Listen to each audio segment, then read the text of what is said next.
All right, on to this last question. We have solve for A, B, C, and D. And you can see C is involved with a quadratic. D is just by itself. A and B are together in these equations. So, yeah, let's see what we can come up with. To begin, let's use this equation right here. We've got not vertical angles. Alternate interior lines are parallel, so we can do alternate interior and say 80A minus 10B equals 20B plus 20A.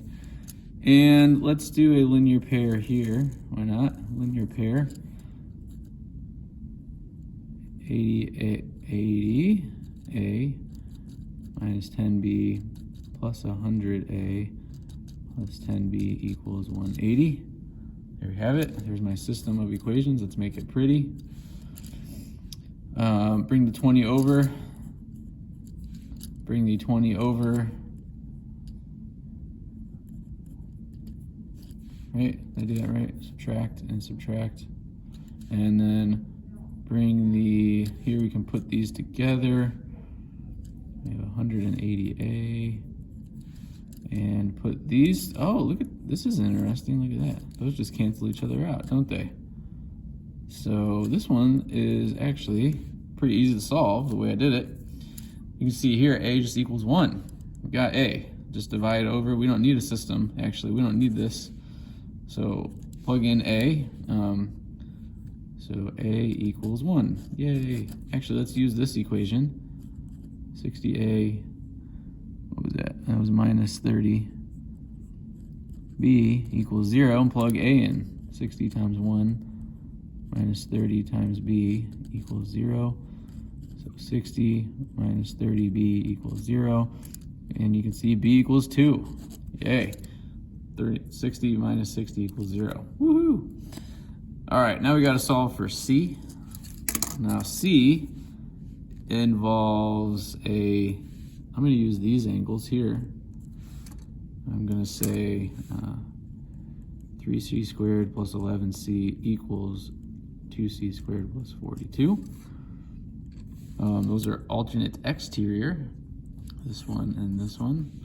And you could have used a linear pair here, you could have did something else here, but that's just what felt good in the moment. So I'm going to subtract the 2c over, so that gives me my c squared. I've got 11c, and I'm going to subtract the 42, so that when I'm equal to 0.